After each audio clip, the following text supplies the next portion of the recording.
Bonsoir, Gilberto. Merci. Bonsoir. So, welcome to the Francophone Africans Alliance. Um, as I mentioned, it's such a pleasure having you to talk about the electoral process because we are only, as we were saying off camera, only 59 days away. Yes. Yes. So, welcome again. If you can please take a moment to introduce yourself to our public, that would be wonderful. Yes. Well, first and foremost, thank you so much for the outstanding work you do in the community and also for providing the community this opportunity for us to really engage and communicate some of the information so the French-speaking African diaspora could start making a vote plan. My name is Gilberto Zelaya, Dr. Z, from the Montgomery County Board of Elections, and I've had the privilege of serving Montgomery County's diverse electorate for the past 21 years. So it's very important to recognize that over the last 2 decades, Montgomery County has changed and the electorate also has changed. So it's important that everyone, regardless if English is not your native language, could be French or Spanish, Chinese or Korean, there's a multitude of languages, that we meet you halfway and really leverage these opportunities and technologies, right, with Zooming, which became extremely popular after the COVID, right? Even though we're Right. still living in the era of COVID, um, Exactly. uh, it's very important that we do connect. So I do appreciate this opportunity. Well, thank you very much. We look forward to getting a lot of information from you. So you mentioned something about the immigrant community, and as we know, or many of us do know who live here in the county is pretty diverse. How do you, or how does the office, the Board of Election, work to outreach to those communities in languages that, or in ways that are culturally relevant to them? Yes, so this dialogue that we are having, it's a prime example. Once I joined the Board of Elections 2 decades ago, being a Hispanic male of color, I also saw the need to communicate vital information, not just only in Spanish, but in different languages as those communities grow. Yes. As you stated, the African diaspora has blossomed, and not just beyond French per se. There's Amharic, there's Arabic, and so it's important that we look at the changes ahead of time and we make these adjustments to ensure that everyone has the right to vote. Obviously, one of the clear recommendation, regardless of the language component, is you have to be a U.S. citizen, right, to register Right. to vote. And we'll start getting into that information. A couple years back, we worked with the Maryland State Board of Elections and we encouraged them to translate the Maryland voter registration application in French, Korean, simplified and traditional Chinese. Oh, wow. And so that's kind of one of the things because we saw that the African diaspora changed a lot. And then also was just very simple outreach, going into the communities. We're going to participate in a couple of weeks in the Panafest Yeah, in Panafest. downtown Silver Spring. It's Yes. a large community event where the entire diaspora come. There's music and food and family and friends. And so that's the best location, the best way to really target the community. And then also anyone who is blessed to watch this recording, if you are part of a church, an organization, a soccer club, it really doesn't matter. If you would like for us to send our staff to do a voter registration table, to do a presentation, to take the application, to explain the process beyond what we will discuss today, by all means, contact our office. Okay. Our number is 240-777-8500. And we'll be sharing that information. We'll make sure to add that to the video. And also, we have a lot of information on our website, which is 777vote.org. So at any time, by all means, reach out to us and we will work together, not during this presidential elections, but also in 2026 when we near the midterm elections. So this is something that we need to work with every single day because every day someone is turning of age to register to vote. And every Mm-hmm. day, someone within our community is becoming a naturalized citizen, Citizen, or for exactly. those who were born in the US, turning of age so they could register to vote. So this is something where I'm looking forward to hopefully working together far into the future until I retire. But Okay, then we'll find someone wonderful. else. Because 21 days or it's already been a little while, right? But you're still at it, so we appreciate your efforts. Thank you. Speaking of voting, now, we're right in the middle of it. Mhm. We only have a few weeks to go. What are some of the requirements? And you mentioned a few of them, but what are the requirements to vote here in the state of Maryland? Yes. So in Maryland, there are essentially three requirements. Number one, you must be a U.S. citizen. So either you were born in the United States within the 50 states in Puerto Rico and or the District of Columbia. So you have to be a U.S. citizen or a naturalized citizen, right? So Okay, many of us come from different parts of the world. If you're coming from the motherland in Africa and you're from Ghana, Ivory Coast, one of those beautiful countries. And if you are a naturalized citizen and you swore an oath to the Constitution of the United States, then you could register to vote. But then also okay, you must be minimum 16 years of age. However, the first time you will vote, you must be 18 by the general election. So for the presidential elections, you must turn 18 by or before November 5th, which is a Tuesday. okay, Um, but you could register at 16. And that's important because they've lowered the age in which individuals could pre-register to vote. But the first time we will send you a notification if we see that your birthday is on or before November 5th for the presidential general election, and which is interesting and is something to share. Even though the primaries have passed, if you have a child, a loved one, a neighbor, a relative who was 17 during the primaries, but even if they turn 18 prior to the general or on the general election day, that 17-year-old can vote in the primary election as long as they turn 18. So even though the presidential primary has passed, thinking forward for 2026, make believe your child is maybe 16 or 7 or 15 now, depending on the month. If they are 17 for the primary 2026 election, they could okay. vote as a 17-year-old, right? And they could vote as an 18 for that Mm. election. But for this general election, you must be 18 years of age on or before the 5th of November of 2024. Okay. So there are several things there, Mhm. because as you mentioned, several of we come from different countries, and the electoral process is different depending Yes. on the parts of the world where you come from. And so twofold. Some people have some reticence in engaging in the political process based on their experiences from back home. Yes. How do you bridge the gap? How do you encourage them, though they become naturalized citizens? They have the right to vote because they are now citizens of the United States. But Yes. based on their past experiences, they're a bit reticent. How do you bridge that gap to encourage civil participation? So once again, this interaction we're having today, going out into the community so the community could see the Montgomery County Board of Elections. And so that's why I call upon everyone or anyone that will watch this to really extend the olive branch and invite us to go to your event. I'm a true believer that I do not care if there's only 5 people or 5,000 individuals at that event. So no event, no opportunity is too small. My family immigrated from El Salvador. I was born in the US, and I understand those nuances from different parts of the world. You may have some distrust. Mhm. Sometimes some countries are very corrupt. And then you will say, this is not for me. Why would I bother? I'm a citizen, I'm good, right? And so Exactly. it's important that remember your vote is essentially your voice. You get to voice your opinion, your interests, something that bothers you. Maybe an elected official is not doing the work that you would like for them to do. Like it could be anything, but at the end of the day, your voice is truly your vote.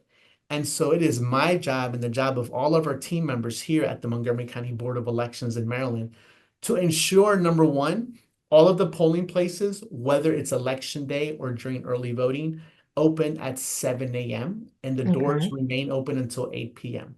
It's also our job to ensure the safety, transparency, checks and balances to ensure when you vote, it's going to be counted.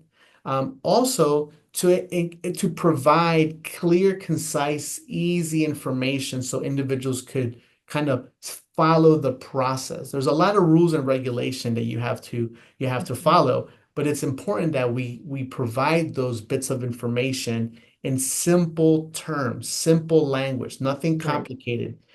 Because we respect the community, and within the African diaspora, you may have someone with an elementary education to multiple degrees, PhD, business owners, a mother of two, a grandparent. We cannot assume anything. So we want to Right. make sure that it is concise, it's simple, that you could follow, but also recognizing where they're coming from their past experiences. So the franchise or the institution of voting here in the United States, and specifically Montgomery County, is transparent, it's available, it's flexible, and we are here to serve. And that's the lowest denominator. We are here to serve your needs, but we want to ensure that you vote because Yes. it is your voice. And then we are charged to ensure that the institution is available to you. That's wonderful. That being said, do you have culturally competent staff that is able to establish, speak in those languages and establish a relationship with the people you're trying to reach? Yes, we have staff even here right now that are from the diaspora, that Okay. we recognize the fact that the county is very diverse. And we saw the changes within the school system Mm. decades past. And then also remember, every 10 years, there's the decennial census, right? There's Yes. the national census. So we also follow those different changes. And we kind of, kind of, it drives our outreach and engagements. And Mm. even recognizing that the diaspora is so vast and so diverse, I even contacted your organization with that intention to meet you halfway to ensure. Because I was just searching, and a good friend of mine, and he's also a board member, brother Daniel Karoma. I was like, oh, that's Daniel. I was like, he's talking about small businesses, and I'm Yes. like, okay, they're talking about immigration and small businesses. We have to get a video on about voting. Yes. Wonderful. Thank you for reaching out. So now that we've mentioned you know, the requirements for voting in the state of Maryland, what options exist for, a citizen to vote? Mhm. So there's multiple ways, number one, to register, right? In some of our countries, and I know like in Latin America, when you get your ID, your national ID, you are already registered. You're in Yeah. the list, right? Hmm. In the US and the states run differently, you have to actively register to vote, okay? So just because you turned of age and you are a citizen, that you're automatically are on the list. It doesn't work like that in the US. So the first thing you need to do is once you turn of age, and you're a citizen and you live in Maryland, there's multiple ways to register. Number one, get your trusty cell phone is the Okay. easiest way, and you text the word vote, VOTE, vote. It doesn't need to be caps or lowercase, just vote. And the number is 77788, three sevens, two eights. Okay. 77788 and the word vote. And then you will get on your phone the Maryland Online Voter Registration link, and then you could provide your information. You must have a Maryland driver's license, a Maryland learner's permit, or an MVA ID. But then also you need to provide only the last four digits of your social security number.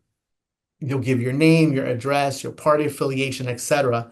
And once you submit that information, the State Board of Elections and the local Board of Elections, so even if you live in Prince George's, for our brothers and sisters that live there, or Frederick County, as long as you are in Maryland, we developed this texting prompt to serve everybody, not just Montgomery County. So text Oh, the word vote to 77788. Once you submit your registration, the staff or the corresponding local board of elections will confirm that registration. And then in 2 weeks, give and take, you'll get a notification in the mail that you are registered. And that document also will note where you will vote on election day. mhm. Now, important, just like my community, our communities have beautiful surnames, right? They're not Yes. Smith, they're not Johnson, they're not Thomas. They're lovely, a lot of consonants and vowels, right? Indeed. Two And or so three of them. yes, or three or two. Yes, yes. And so you have to make sure when you get that document, look at the spelling. Because sometimes, we make mistakes and you may have an extra K or an extra E, and it's Right. not necessarily a surname. So then you will contact the Board of Elections to make sure that we have it correctly documented. Now, if for whatever reason you do not have one of the three forms of ID, driver's license, permit, or MVA ID, what you could do is you could go to our website at 777vote.org and you could download and print the Maryland voter registration application.